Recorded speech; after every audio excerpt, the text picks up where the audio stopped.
चारिटा पांचटा बड़ बड़ बिल्डिंग करके पूरी चारिपटे परिक्रमा प्रोजेक्ट ना रे पैसा लुंठन करके ओडिशा को सशक्त कर पारनी। आज ओडिशार गरीबी हटिनी। इलेक्शन पर इलेक्शन आसीबो, सरकार पर सरकार आसीबे, किंतु आमरी कथा जी भी सरकार रुहंतु, ओडिशा को स्वाधीनता दियंतु। नमस्कार ओडिशावासी, आसीगला आउ थे गोटे इलेक्शन समय। एथर कथा बा इलेक्शन को नहीं। ये इलेक्शन होउची कौन? यही इलेक्शन रे गोटे कथा बारी होउची जो ओडिशा रे गोटे राजनीतिक संकट। ओडिशा रे राजनीति करिया पे नेता नाहंती। ओडिशा रे नेतृत्व अभाव अछि। एठी योग्य ओडिया पुओ नाही कि झियो नाही जे कि ओडिशा को नेतृत्व दबो। एठू बारी होउची गोटे गंध जे केते बड़ शून्य स्थान ओडिशा रो राजनीतिक क्षेत्र रे। आज आपण माने सुनिथिबे बीजेडी दलर ढोलकिया बाबू जो चली गले, दिवंगत विधायक तांको पुओ को बीजेडी को टिकेट दे था। ये गोटे चराचरित कथा। जुग जुग है ओडिशा देखुची एठी जेतेबेले बापा कि माँ जी कि शासन रोचंती, विधायक रोचंती, से चली जाउचंती, तापर तांको पिला छुआ एठी नेतृत्व नौचंती। आपण राहुल गांधी को कथा कहउचंती, ये कौन परिवारवाद नुह? परिवारवाद नुह। ओडिशा रे मु आपन कहूँ 300 रु 400 परिवार स्वाधीनता परठू एठी आम ओडिशा को शासन करचंती। ओडिशा रे आमे योग्य ओडिया नाहंती जे कि ओडिशा को नेतृत्व दे परिबो।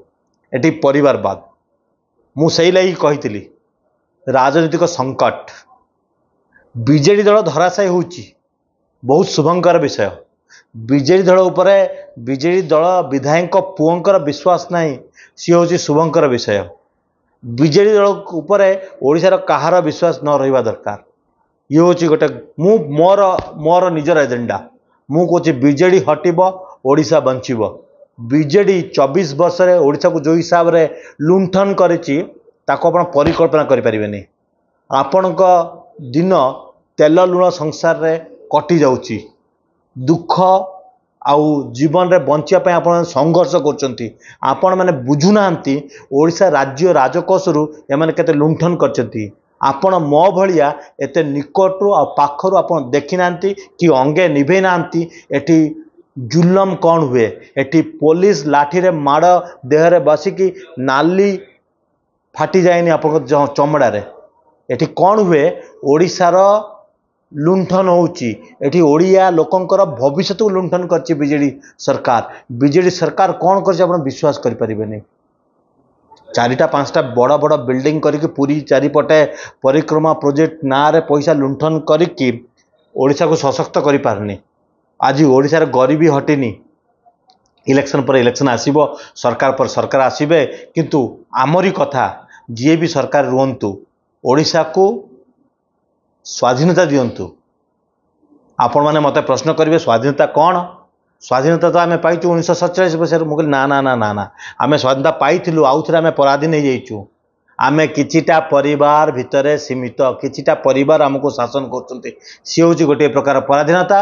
आउ 2 नंबर पराधीनता होची आम पाखरे आर्थिक स्वाधीनता नहीं। आज दिन में लोक मान पाखरे जो अभाव अच्छी, अनाटन अच्छी, जो हिसाब से हु हु होइकी खर्च बढ़ी जाउची, लोक माने को हिसाब से तार जातना और पीड़ना लोक राति पाइले भोगुचंती, ताको आपण हिसाब करि परिबे नै। मु निजे देखिची भोक उपास रे निज जीवन रे किछि समय काटिची, आ संघर्ष करी निजे गोटे बिजनेस करी आज निज पई किछि जागा निजे बनै पाचे समाज रे। आ सेही लागी मु कहूची समाज रो निम्न स्तर बोली किछि नाही, समाज उत्तर स्तर बोली किछि नाही। समाज रे समानतार अभाव अच्छी, से लगी गोटे निम्न स्तर आ गोटे उत्तर स्तर कथा आम कथा होचु। आज आपण माने मो कथा शुणुथिबे, भन देकी शुणिबे जे ओडिशा रे नेतृत्वर अभाव अच्छी। आ एठी गोटे दल आज बीजेपी दल भी तांको पाखरे भी नेतृत्वर अभाव अच्छी। सीए कौन कले? मु कहबिनी बीजेपी दल पाखरे नेतृत्वर अभाव अच्छी। ମୁଁ କହିବିନି ବିଜେଡି ଦଳ ପାଖରେ ନେତୃତ୍ୱର ଅଭାବ ଅଛି, ମୁଁ କହିବିନି କଂଗ୍ରେସ ଟିକେଟ୍ ଦେଇଛି ତାଙ୍କ ପାଖରେ ନେତୃତ୍ୱ ଅଧିକା ଅଛି, ମୁଁ କହିବିନି। ମୁଁ କହିବି ଗୋଟିଏ କଥା, ଓଡ଼ିଶାରେ ନେତୃତ୍ୱର ଅଭାବ ଅଛି। ଓଡ଼ିଶାର ଭାର କୌଣସି ଓଡ଼ିଆ ଯୁବକ ନେବାକୁ ଚାହୁଁନାହାନ୍ତି। କିଛି ପରିବାରଙ୍କ ଉପରେ ଆମେ ଲଦି ଦେଇଛେ। ଏଇ ପରିବାର କ'ଣ ଠିକା ନେଇଛନ୍ତି? ଏଇ କିଛିଟା ପରିବାର କ'ଣ ଠିକା ନେଇଛନ୍ତି 4.5 କୋଟି ଓଡ଼ିଆଙ୍କୁ ଶାସନ କରିବେ ଆଉ 4.5 କୋଟି ଓଡ଼ିଆଙ୍କ କଥା ବୁଝିବେ ନାହିଁ, ନିଜ ପରିବାର କଥା ଖାଲି ବୁଝିବେ? ମୋର ଇଏ ହେଉଛି ପ୍ରଶ୍ନ ସମସ୍ତଙ୍କୁ। ମୁଁ ମୋ କଥା କହୁଛି, ଓଡ଼ିଶାରେ ଆଜି ନୂଆପଡ଼ା ଜିଲ୍ଲାରେ, ନୂଆପଡ଼ା ଯେଉଁ ବିଧାନସଭାରୁ ଦିବଙ୍ଗତ ବିଧାୟକ ଯେଉଁ ଢୋଲକିଆ ବାବୁ ଥିଲେ, ସେଇ ଜାଗାର ସବୁଠୁ ଯୋଗ୍ୟତମ ଲୋକ ଆଜି ସେଠି MLA କ୍ୟାଣ୍ଡିଡେଟ୍ ଠିଆ ହେବା କଥା। କିନ୍ତୁ ଦୁର୍ଧିକ୍ ଆଜି ସେଇ ଦଳର ସେ ଦିବଙ୍ଗତ ନେତାଙ୍କ ପୁଅ ଆଉ ଥରେ ସେଠୁ ବିଧାୟକ ହେବା ପାଇଁ ନିଜ ପ୍ରୟାସ ପ୍ରଚେଷ୍ଟା କରୁଛନ୍ତି। ଆଉ ସେ ବିଜେଡି ଦଳରୁ ଲମ୍ଫ ପ୍ରଦାନ କରିକି ସେ ଯାଇକି ବିଜେପି ଦଳରେ ମିଶିଛନ୍ତି। କାହିଁକି? ବିଜେପି ଦଳ ଶାସନରେ ଅଛି। ତ ସ୍ମାର୍ଟ ଗାଏ, ରଙ୍ଗ ବଦଳେଇବା ଏଣ୍ଡୁଅ। ନିଜର ଜୀବନରେ କିଛି ନାହିଁ ତାଙ୍କର, ମୂଲ୍ୟବୋଧର ଅଭାବ। ସିଏ ନିଜକୁ ଭାବୁଛନ୍ତି ମୁଁ କେମିତି ଆଉ ଥରେ ଇଲେକ୍ସନ୍ ଜିତିକି ବିଧାୟକ ହେଇଛି। ଯଦି ଆପଣ ସେଠି 4.5 କୋଟି ଓଡ଼ିଆଙ୍କ କଥା କହିବେ ଆଉ 147 ବିଧାନସଭା କଥା କହିବେ, ଯଦି ଆପଣ ଆପଣଙ୍କ ବିଧାନସଭାକୁ ଦେଖିବେ, ଏଠି ବର୍ଷ ନାହିଁ, ଦଶନ୍ଧି ଧରି ଗୋଟେ ପରିବାର ଏଠି ଶାସନ କରୁଛନ୍ତି। ସେଇ ପରିବାର କଂଗ୍ରେସରୁ ହେଇଥାଇପାରେ, ସେଇ ପରିବାର ବିଜେଡିରୁ ହେଇଥାଇପାରେ, ସେଇ ପରିବାର ହୁଏତ ଜନତା ଦଳରୁ ଥିଲା, ସେଇ ପରିବାର ହୁଏତ ବିଜେପି ଦଳରୁ ଥାଇପାରେ, ସେଇ ପରିବାର ହୁଏତ କମ୍ୟୁନିଷ୍ଟ ଦଳରୁ ଥାଇପାରେ। କିନ୍ତୁ ଇଏ କ'ଣ ଗୋଟେ ଶୁଭଙ୍କର ବିଷୟ? ଯଦି ଓଡ଼ିଶା ରାଜନୀତିକୁ ଆପଣ ଦେଖିବା ଓ ଓଡ଼ିଶା ରାଜନୀତିରେ କିଛି ବୈପ୍ଳବିକ ପରିବର୍ତ୍ତନ ଆଣିବା କଥା ଆମେ ଆଜି କଥା ହେବା, ତାହେଲେ ଆମେ କହିବା ଓଡ଼ିଶାରେ ନୂଆ ଲୋକ ଆସନ୍ତୁ, ନୂଆ ଯୁବକ ଆସନ୍ତୁ, ନୂଆ ପିଢ଼ିର ଲୋକ ଓଡ଼ିଶାର ଶାସନ ଭାର ଗ୍ରହଣ କରନ୍ତୁ, ନୂଆ ପରିବାର ଏଠି ଆସିକି ଶାସନ କରୁ। ଏଠି କୌଣସି ପରିବାରବାଦ ରହିବା ଦରକାର ନାହିଁ। ସବୁଠୁ ଯୋଗ୍ୟତମ ଲୋକ ଆମ ରାଜ୍ୟର ଶାସନ ଭାର ତା କାନ୍ଧକୁ ନେବା ଦରକାର। ଆଉ ଯୋଗ୍ୟତମ ଲୋକ ଘରେ ବସିକି କଥା ହେଲେ ହେବନି, ଯୋଗ୍ୟତମ ଲୋକକୁ ଆଜି ଓହ୍ଲେଇକି ଶାସନ ଭାର ନେବା ଦରକାର। ଏଇ ହେଉଛି ଗୋଟିଏ ପରିକଳ୍ପନା। ଯଦି ଆପଣ ଆଧୁନିକ ଓଡ଼ିଶାର ଗଠନ କଥା କହୁଛନ୍ତି, ତାହେଲେ ଏହା ହେଉଛି ତା'ର ପରିକଳ୍ପନା। ଆଜି ଏଇଠି ରଖିଲେ ଆପଣମାନେ ଚିନ୍ତା କରିବେ ଆମେ କେତେ ଦୂର ଠିକ୍ କରୁଛୁ, ଆମେ କେତେ ଦୂର ଭୁଲ କରୁଛୁ, ଆମେ କାହାକୁ ଭୋଟ୍ ଦେବା, କ'ଣ କରିବା, ତାହା ଉପରେ ଆମେ କଥା ହେବା। ଯିଏ ସବୁଠୁ ଭଲ ଯୋଗ୍ୟତମ କ୍ୟାଣ୍ଡିଡେଟ୍ ହେବେ ଏଇ ନୂଆପଡ଼ା ବିଧାନସଭା କନଷ୍ଟିଚ୍ୟୁଏନ୍ସି ପାଇଁ, ଆମେ ତାଙ୍କୁ ଭୋଟ୍ ଦେବା। ସେଥିରେ କୌଣସି ଅତ୍ୟୁକ୍ତି ନୁହଁ।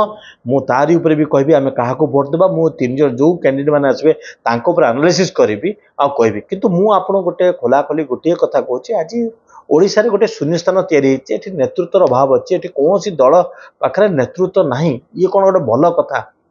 ନିଜେ ଆପଣମାନେ ଆପଣଙ୍କୁ ପ୍ରଶ୍ନ ପଚାରିବେ ଆଉ ନିଜକୁ ପ୍ରଶ୍ନ ପଚାରିବେ। ଯଦି ଆପଣ ଯୋଗ୍ୟ ବ୍ୟକ୍ତି ହେଲେ ଆପଣ କାହିଁକି ଇଲେକ୍ସନରେ ପାର୍ଟିସିପେଟ୍ କରିବେନି? ଆପଣ କାହିଁକି ଇଲେକ୍ସନ ଦୂରରେ ରହିବେ? ଆପଣ କାହିଁକି ଏଠି ନେତୃତ୍ୱ ନେବେ ନାହିଁ? ନମସ୍କାର।